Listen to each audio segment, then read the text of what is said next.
Fala aí, beleza? Tudo bem com você? Seja muito bem-vindo ao canal Como Se Faz, meu nome é Felipe. E no vídeo de hoje eu quero compartilhar uma informação aí que eu já tenho algum tempo que eu estou pensando em fazer um vídeo sobre isso. É uma situação que eu tenho lidado já há alguns anos, né, sobre esse assunto, e eu já tenho alguma experiência sobre isso, que é você trocar de carro uma vez que seu carro está financiado. Pode parecer algo bobo a princípio, falando assim, mas na verdade é algo bem complexo, tá? Que tem muita margem para erro. E eu fui percebendo ao longo dos anos, principalmente quando eu era mais jovem, que tinha aquele ímpeto de querer trocar de carro toda hora, eu fui percebendo que existem certas dificuldades no processo que a maioria das pessoas não está inteirada, e aí o pessoal acaba cometendo muito erro, né? E eu posso afirmar isso categoricamente porque ao longo do tempo, as amizades, a família, o pessoal foi muitas vezes me consultando para tirar dúvidas sobre o assunto. Houve épocas aí em que eu troquei de carro pelo menos aí umas 3 vezes no ano, e isso carros financiados. Então assim, é algo bem diferente de você trocar um carro quitado, tá? Porque envolve todo um trâmite. Isso quando você quer fazer a coisa do jeito certo, que é o que eu imagino que você quer fazer por estar vendo esse vídeo. Porque trocar por trocar é muito simples, né? É relativamente simples. Mas você fazer a coisa do jeito certa, né, para não ter problema no futuro, aí já é mais complicado. No meu caso, ainda tinha um complicante a mais, né, porque eu sempre financei carro no nome do meu irmão, porque a maior parte da minha vida eu trabalhei de forma autônoma, né? Ele trabalhou de carteira assinada, então hoje em dia nem tanto, mas antes contava muito o fato ali de você ter uma carteira assinada para poder fazer um financiamento. Então sempre passou muito mais fácil o nome dele. Não que eu não tenha financiado o carro no meu nome, mas no nome dele sempre aprovava com maior facilidade, com uma entrada menor e com juros menor. Então acabava sempre fazendo no dele porque ia pagar menos, né? E qual o grande mistério disso? O grande mistério é que além de você ter que lidar com o trâmite do Detran, você tem que lidar com o trâmite da financeira, que é um trâmite totalmente diferente, não tem nada a ver, mas um é dependente do outro, tá? Vamos lá. Existem um mundo de situações que a gente pode contemplar. Você pode simplesmente estar querendo trocar de carro porque a sua situação melhorou, ou porque o carro não te atende, ou porque você acha que o carro não tá legal e você quer passar para frente, quer pegar outro. Mas eu quero falar especificamente de uma situação que foi a última que eu vivi agora. Eu estava com um carro, um CrossFox 2016, avaliado em quase 60 mil reais. Tá? E ele estava financiado. As condições do financiamento eram, na época eu dei 20 mil de entrada, as condições eram as seguintes: eu tinha dado um carro de entrada, tá? Esse carro também estava financiado. Desse caso é relativamente simples, né? Porque você vai na loja, a loja vai avalia o carro num determinado valor, o valor, vamos supor, do carro é 30 mil, aí o carro está financiado, ele tem uma quitação de 10 mil. O seu carro, o banco para quitar está pedindo 10 mil. Se a loja avaliou em 30, ou seja, a loja vai pegar os 10, quitar o carro e vai te dar 20. Só que ela não vai te dar efetivamente os 20, ela vai botar ali como entrada do outro carro. Foi mais ou menos aí o meu caso. Tá? Esse é o caso mais comum, é a situação mais comum, que ninguém precisa de vídeo para fazer, só que você perde muito dinheiro. Uma loja hoje em dia está avaliando aí um carro, na média, quando o carro está ok, está avaliando na média aí 10 mil abaixo da FIP. Tá? E isso eu estou falando de carros até 50 mil reais.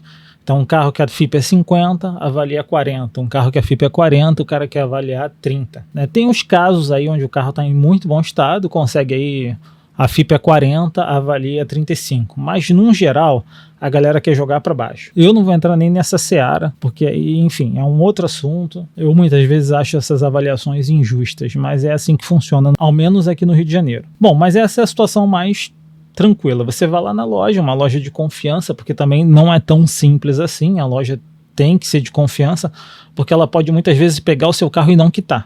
Já aconteceu comigo, eu fui lá, negociei, não, meu carro vale, sei lá, vou criar valores aqui. O carro foi avaliado em 30, a quitação dele está em 15, ou seja, eu vou pegar os 15 de troco e vou dar de entrada nesse outro carro. A loja vai lá, faz o financiamento, né? Fica em cargo deles quitar, porque não vem nenhum dinheiro para minha mão. Eles não me dão os 30 para eu ir lá e quitar e ficar com os 15 e devolver a ele, e também não me dão os 15 da quitação para eu ir lá no banco e quitar. Não, eles resolvem tudo, né? No geral é assim. E já aconteceu, né, de eu achar que estava tudo resolvido e eu descobri que 3 meses depois a loja estava pagando parcela do meu carro em vez de quitar, esperando ele ser vendido para poder efetuar a quitação dele, para não ter que desembolsar aquele valor da quitação naquele momento. Então, assim, existe de tudo. Isso porque eu dei sorte. A loja foi lá e quitou quando vendeu o carro, 3 meses depois. Mas poderia a loja ter agido de má fé e ter repassado esse carro financiado, vendido esse carro para alguém que não tem condição de fazer um financiamento e passar o carro no meu nome para outra pessoa, aí até resolver é um rolo desgraçado. Então, assim, negociar direto com a loja é a situação mais tranquila, mas tem seus poréns, tem que ser uma loja de confiança. Mas o foco principal aqui é exatamente o que eu fiz na minha última negociação. O que aconteceu? Eu estava com um carro com a tabela aí de R$56 mil. A quitação do meu carro estava em R$31 mil. Ou seja, a tabela do carro é 56, quitação em 31. Tá? Eu já tinha pago 18 parcelas de R$1.200. Lembra lá atrás que eu falei, eu troquei esse carro, dei um carro de entrada que ficou 20 mil de troco, dei 20 mil de entrada nesse carro. Na época eu comprei esse CrossFox por R$53 mil, foi durante a pandemia. R$53 mil, dando os 20 de entrada, financiei 33. Desses 33 financiados ficaram 48 parcelas de 1.200. Paguei 18 parcelas e a minha quitação depois de 18 parcelas era R$31 mil, ou seja, as 18 parcelas que eu paguei foram só juros, mas tudo bem, isso aí faz parte, infelizmente é a loucura dos juros, não tem jeito. Mas chegou num ponto onde eu falei, bom, eu não quero mais pagar esse valor, não tenho condições de ficar pagando esse valor. Inclusive eu tinha tido até um problema, cheguei a atrasar durante a pandemia 3 meses, não chegou a 3 meses, 2 meses e pouco. Aí eu falei, bom, eu não posso mais correr esse risco, porque tudo bem, eu consigo pagar o carro, mas aí dá qualquer problema, vem o IPVA, vem qualquer taxa, troca de pneu, pronto, eu me enrolo. Então eu já estava vendo que eu ia ter problemas sérios, então eu falei, bom, não tem jeito, depois de muito relutar, vou vender o carro. Mas eu não queria ficar sem carro e também não queria ir numa loja trocar por um carro financiado, porque aí entra outro problema, né? Quando você quer trocar o carro por um carro de valor maior, você até consegue uma avaliação mais ou menos, que é esse caso aí dos 10 mil abaixo.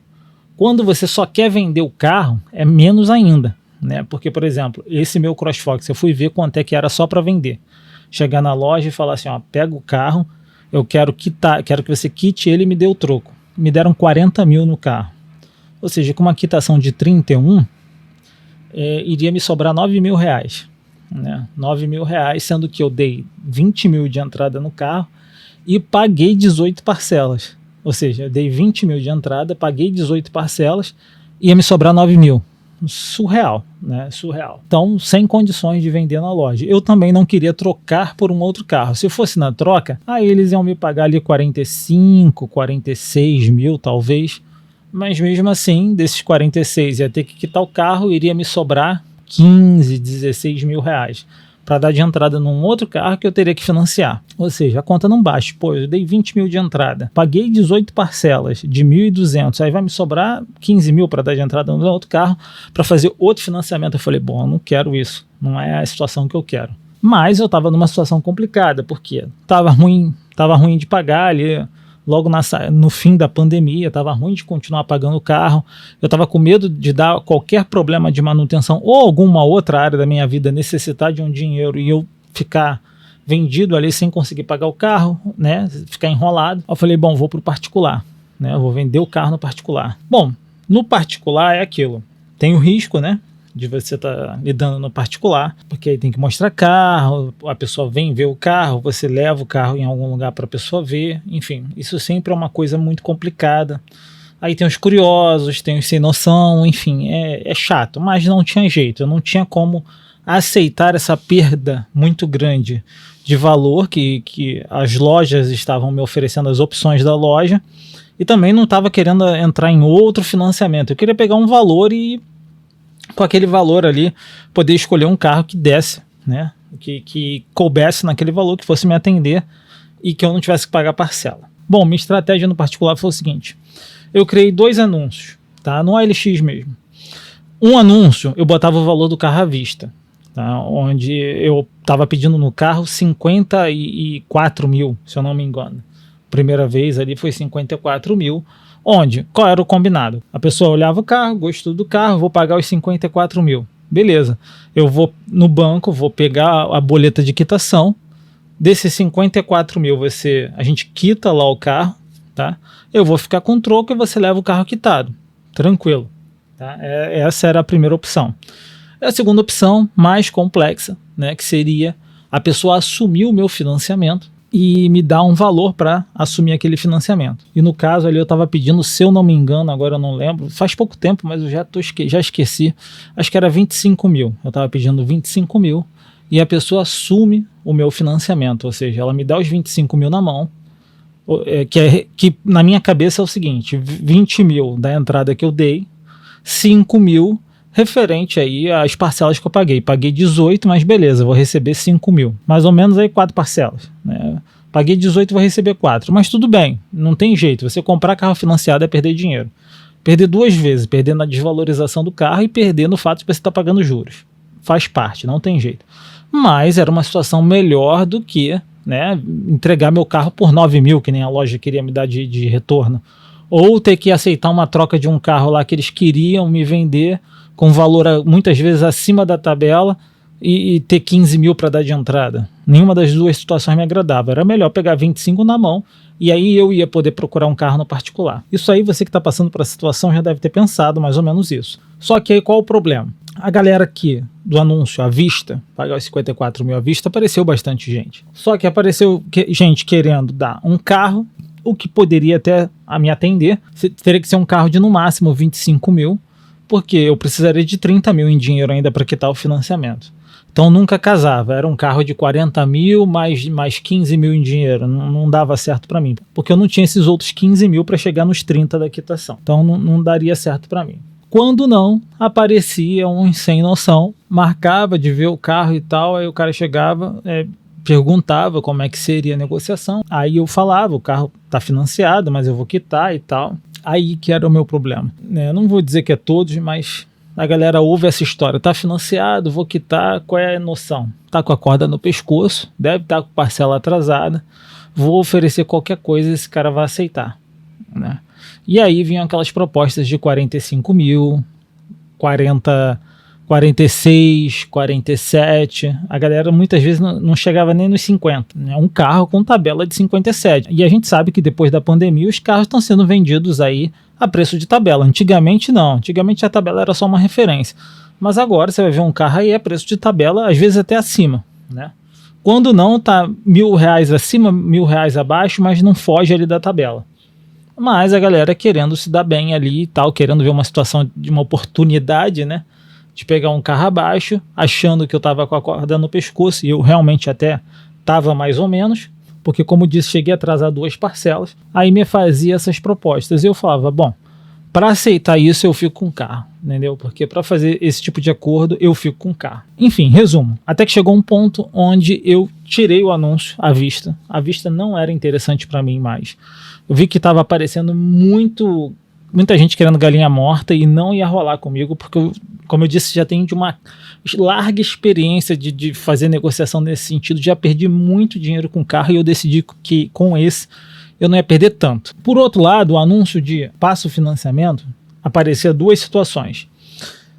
Eu estava pedindo 25 mil, lembra? Ou aparecia alguém falando, eu tenho 18, te dou 18 mil reais e assumo esse financiamento. Tenho nome limpo, porque para você transferir o financiamento, aí é outro trâmite. Aí você tem que pedir autorização ao banco, para o banco transferir aquele financiamento, aquela dívida para outra pessoa. Não é só no Detran que você transfere no banco. E o banco tem que autorizar, você vai e manda os dados da pessoa, o banco vai lá e fala assim, aceita essa pessoa assumir o financiamento, aí transfere a dívida para essa pessoa. Então aparecia muita gente lá, eu tenho um bom salário, eu tenho condições aí, eu vou assumir esse financiamento, mas eu te dou 18 mil, ou te dou 17 mil, ou então coisas absurdas, tipo, se quiser eu te dou 5 mil agora e assumo esse financiamento, eu sou funcionário tal, ganho 20 mil, mano, umas paradas assim totalmente sem noção. Percebi mais uma vez que assim como no valor à vista, eu estava atingindo o público-alvo errado. Eu estava procurando o cara errado para comprar meu carro, né? E ali não ia arrumar nada, eu ia arrumar prejuízo de novo. Foi aí que eu parei, pensei e falei, bom, qual o meu público-alvo? Quem vai pegar meu carro e para aquela pessoa vai ser um bom negócio pegar meu carro? Aí que eu me liguei. Meu público-alvo é o cara que ele quer trocar de carro, seja lá por qual motivo for, ele tem um carro quitado e ele quer trocar de carro. E ele foi na agência e teve aquela avaliação abaixo. É o cara que chegou lá com um carro de 30 mil e avaliaram o carro dele em 20. Vamos supor, essa situação hipotética. O cara chegou com um carro de 30 mil, avaliaram o carro em 20. Aí fala para ele, bom, teu carro vale 20, vai entrar como 20 de entrada. O carro que o cara quer custa 50. Aí o carro custa 50, ele vai financiar 30. Ou ele vai ter que tirar 30 mil do bolso para comprar quitado. Mas meu público não era nem esse que ia pagar à vista. Meu público era o cara que ia financiar os 30. E esse cara que ia financiar os 30, ele ia pegar, dar o carro dele de 30, avaliado em 20, financiar 30 e pagar aí, pelas minhas contas, a prestação desse carro no juros atual iria ficar aí 48 de 1.300, 1.400, tá? Esse era meu público-alvo, porque o cara ia olhar para o meu carro e ia falar assim, pô, eu vou ter vantagem. Eu não vou pegar um carro com 48 parcelas a pagar, eu vou pegar um carro com 30, né? Então, assim, eu tô tendo uma vantagem de mais de 20 mil reais aí. Então, assim, esse era o meu alvo, esse era o meu objetivo. Ou seja, esse é um negócio perfeito, bom para os dois lados. Bom para o cara que estava querendo trocar de carro mesmo, e ele ia de qualquer jeito fazer uma parcela. Só que aí ele consegue fazer uma parcela menor, pegando um carro melhor, e ia ser bom para mim, porque ao invés de pegar 9 mil, 15 mil na troca de um carro e ter que financiar outro, eu ia pegar um carro ali avaliado em 30, 20 e poucos mil, né, e quitado. Então eu falei, esse é meu público-alvo. Aí fui lá e fiz um outro anúncio no LX, né, agora focado no meu público-alvo. Meu anúncio passou a ser, passo financiamento de CrossFox 2016 com 70 mil quilômetros rodados. Aí lá na descrição do anúncio, nas seguintes condições, aceito carro, vamos supor, agora eu não lembro exatamente o conteúdo do anúncio, carro com tabela de 30 mil e a pessoa assume 30 parcelas de 1.270, eu acho que era a parcela do meu carro, 1.270. Aí caso tivesse alguém que também tivesse indo com dinheiro à vista para dar uma entrada num carro e quisesse financiar, eu botei lá também, aceito, ou um carro de até 30 mil, valor de tabela de 30 mil, ou 25 mil em dinheiro. Botei lá também. Mas não foi o foco do meu anúncio. Meu foco do meu anúncio foi trocar o meu carro, pegar o carro de alguém quitado e entregar o meu financiado e essa pessoa assumir. Aí, quando eu mudei o foco, aí que entra a dica do vídeo, né? Que eu não estava enrolando, mas o contexto precisava ser dado. Aí a situação mudou completamente. Aí eu passei a poder escolher, porque eu recebi proposta de tudo quanto é que é tipo de carro, Ford, Fiat, Chevrolet, Peugeot, todo tipo de carro, todo tipo de modelo, de marca, eu recebi proposta, Volkswagen. Aí era uma questão de escolher e, claro, ter alguém que conseguisse ali ter a ficha aprovada, porque aí o banco é outro empecilho, né? Porque o negócio do banco é o seguinte, você está pagando, né? Ele não quer que você transfira, porque para o banco é muito mais jogo que a pessoa vá lá e abra um novo financiamento. Em vez de você transferir o seu, é melhor você manter o seu e essa pessoa ir lá e abrir mais um. O banco, geralmente, ele só transfere esse financiamento quando ele vê que existe algum risco, né? Algum risco em manter você ali como financiado. É melhor transferir do que ter problemas ali com você que, né, pode ser que não consiga pagar. Outro detalhe é que para você fazer isso, o carro não pode estar devendo nada. O carro não pode estar devendo IPVA, o carro não pode estar com parcela atrasada, o carro não pode estar com multa vencida, não pode dever nada. O carro não pode dever absolutamente nada para que o banco transfira o financiamento. E eu estava com 2 parcelas atrasadas, o IPVA estava virando, conclusão da história. Porém, do outro lado, eu estava tendo muita procura, com muita oferta de carro. Então eu falei, bom, eu tenho que me preparar para quando aparecer a pessoa certa, a negociação certa, eu conseguir fazer isso sem enrolação. Então fui, me arrisquei, peguei o empréstimo, quitei IPVA, multa que o carro tinha, as 2 parcelas que estavam atrasadas, liguei para o banco. Como era aquela coisa de pandemia, o banco entrou num acordo que foi muito vantajoso para mim. Ele simplesmente pegou as 2 parcelas que estavam atrasadas, jogou para o fim do financiamento, tá? E me deu ainda 30 dias de prazo para pagar. Ou seja, deixei de ter um financiamento atrasado para ter um financiamento em dia. Mas foi ali aqueles acordos por causa da pandemia. que ele estava fazendo isso aí pelo menos em 3 parcelas, então isso me ajudou. Então o que eu fiz? Fiz esse acordo com o banco, joguei as parcelas atrasadas para o fim, ganhei 30 dias de prazo ainda, porém eu estava vendo que o trâmite estava enrolado, porque eu já tinha passado umas 2 ou 3 fichas e não estava aprovando. Então assim, quando eu peguei esse empréstimo para poder quitar IPVA, multa, essas coisas, eu aproveitei e peguei mais uma parcela e paguei a parcela adiantada, ou seja, eu tinha 30 dias que o banco me deu, paguei uma parcela, ficou 60 dias, eu tinha 60 dias para vender esse carro e estava tudo em dia para poder aprovar a transferência do financiamento. Bom, conclusão da história, dentro desses 60 dias eu consegui achar, né, depois de 5 fichas recusadas pelo banco, 5 fichas, tá? Pessoas que ganhavam 10 mil, 20 mil, 30 mil, sinceramente, coisas absurdas, o banco recusou 5 fichas. Se eu não me engano, na 6ª ou na 7ª ficha, eu consegui uma aprovação, que foi um cara que estava com o carro que eu estou atualmente, que é um Palio 2013, que era exatamente o público-alvo que eu estava procurando. Era um cara que estava querendo trocar o seu carro, ele iria financiar e ele me falou exatamente o que eu calculei quando eu fiz o anúncio. Ele falou, olha, fui trocar o carro, na hora que eu fui trocar o carro, tive uma avaliação baixa, além da avaliação baixa, na hora de fechar, a parcela ficou R$ 1.500, R$ 1.600. Então não me agradou e tal, e aí foi que eu vi teu anúncio, né, onde você estava aceitando o carro. Conclusão da história, peguei o carro dele, o banco aprovou finalmente o financiamento no nome dele, porque ele tinha mais de 100 mil pré-aprovado, no mesmo banco onde meu carro estava financiado, então não tinha como, aprovou. Aí o trâmite é simples, né? Depois, se for o caso, eu posso até fazer um vídeo explicando somente o trâmite. Mas basicamente o banco manda um kit de transferência de financiamento por e-mail. Geralmente manda para o e-mail do novo cliente, de quem está assumindo o financiamento. Mas como fui eu que fiz todo o trâmite, né? Em vez de eu pedir para ele mandar os documentos, eu pedi os documentos dele e eu mandei, porque eu já estava acostumado, né? Então o banco mandou o kit para mim. Então eu marquei um dia com ele aqui, ele veio, assinou tudo, né? Que é um contrato. Ele literalmente um contrato, ele dizendo que ele está assumindo, e eu, no caso do meu irmão, assinando, dizendo que está transferindo o contrato do financiamento para ele. Aí eu tenho que mandar isso tudo assinado por Sedex para o banco, e depois de 5 dias o banco confirmar que foi feita a transferência. Aí é que entra uma outra situação que é delicadíssima, né? O banco ele se exime totalmente da situação. Porque o fato de assinar o contrato que o banco mandou por e-mail não significa que o carro foi transferido para ele. Significa que o banco vai analisar tudo aquele documento enviado e depois de 5 dias ele vai responder se foi transferido ou não, né?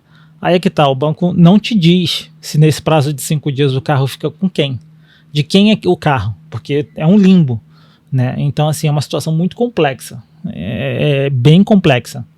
No meu caso e dessa pessoa que assumiu o meu carro, criou-se uma relação de confiança, onde ele, antes de eu enviar o documento por Sedex, ele já me transferiu o carro dele, e eu já transferi o meu carro para ele, no Detran, né? Porque uma coisa é o Detran, outra coisa é o banco. Eu transferi meu carro para ele, ele transferiu dele para mim, no Detran, e paralelamente eu mandei a documentação para o banco, mas a partir do momento que eu mandei, ele já estava com o carro, que não era mais meu, era dele, e eu já estava com o carro dele. O dele, tranquilo, porque estava quitado, é meu já. O meu é que era uma situação complicada. Era dele no Detran, mas não era dele ainda no banco. Tanto é que, durante esse processo de 5 dias, o banco criou caso lá com a CNH dele, tive que mandar uma nova cópia da identidade do CPF, tive que mandar cópia de tudo, mas no final deu certo. Resumindo o vídeo aqui. Para você que está numa situação parecida, tá? Tá com o carro, você deu uma entradinha, pagou algumas parcelas e agora você não está conseguindo mais ficar com o carro, tem que transferir, tem que se livrar desse carro. Sugiro a você que não vá pelo caminho mais simples, que o caminho mais simples é alguém chegar lá, como eu tive muita proposta, assumo o teu financiamento, mas não tenho condição de passar para o nome não, tá? Vou rodar aí no teu nome, vou pagar no teu nome. Porque, cara, são 48, no geral são 48 meses as parcelas, né? Não sei quantas restam no seu, mas no mínimo 30 parcelas aí que nem no meu faltava. São no mínimo 30 parcelas, ou seja, isso vai dar aí 2 anos e meio. 2 anos e meio em que esse carro vai ficar no seu nome ou no nome de algum parente seu, rodando com outra pessoa que você não conhece, nunca teve contato, não sabe exatamente de onde é, de onde veio, né? Assim, se essa pessoa cometeu um acidente ou ela for roubada e o ladrão que roubou o carro dessa pessoa cometer algum crime com esse carro, tudo vai recair sobre você. Multas, pontuação na CNH, tudo vai cair sobre você. Então, assim, não faça o caminho mais curto, não adianta, não é legal. Outra opção que a galera usa aí muito é essa questão dessas assessorias jurídicas, onde eles entram na justiça reclamando juros abusivos pelo financiamento. Eu também cheguei a pensar a fazer isso, mas não é bacana. O que eles propõem não é algo que eu concorde, né? Depois, se for o caso, eu posso fazer um vídeo falando sobre isso, dessa assessoria jurídica. Não está com seu carro quase tomado, não sei o quê, entre em contato conosco, não tenha seu carro apreendido. Não acho legal essa solução, tá? Até porque, até isso se resolver dessa forma, né, onde você entra com um processo de juros abusivo, o seu nome fica sujo, o carro entra em busca e apreensão, causa uma série de transtornos que depois eu posso fazer um vídeo sobre isso. Então acabou que eu descartei isso como opção. Para mim, a melhor opção foi fazer a troca do carro, buscando ali o público-alvo, que é o que eu entendo que iria ficar com o meu carro, que iria ter, para a pessoa ia ser um bom negócio e para mim também, como foi o caso, né? Foi uma solução para o que eu queria e foi uma solução para o que a pessoa queria. Então, se você está nessa situação, sugiro que você faça o seu anúncio aí nesses moldes: passo financiamento, nas seguintes condições: aceito o carro de até tanto, né? E tem que ser um valor compatível ali com o que o seu carro vale, com quanto falta para quitar, com quanto você pagou, quanto você deu de entrada. Aí é interessante você, na hora da negociação, conversar com a pessoa, falar: olha, eu dei 20, no caso do meu caso, eu dei 20 mil de entrada, paguei 18 parcelas de 1.200 e pouco, então é por isso que eu estou pedindo esse valor. Aí a pessoa vai fazer a conta e fala: não, realmente, faz sentido esse valor que você está pedindo. Então, assim, foi um processo, mas aí eu consegui fazer a negociação menos danosa para mim e uma boa negociação para a pessoa também, beleza? Bom, esse vídeo tá longo a beça, eu espero que você tenha gostado desse tipo de conteúdo. Se vocês quiserem mais algumas informações sobre esse conteúdo, deixa aí nos comentários, que aí eu preparo um vídeo para tirar todas as dúvidas, se for o caso. De qualquer forma, eu espero que esse vídeo tenha sido suficiente aí para tirar as dúvidas. Espero que não tenha ficado muito maçante a história, mas acho que é importante o contexto para vocês entenderem como é que eu cheguei em toda essa visão da coisa, do que é melhor fazer. Então não se desespere, é complexo, mas dá para sair dessa situação e ainda fazer um bom negócio e sair aí por cima, perdendo aí nada ou quase nada do que você investiu, beleza? Basta você fazer a coisa de forma transparente, clara e com um objetivo claro também, né? Bom, esse foi o vídeo. Valeu, até a próxima aí. Fui.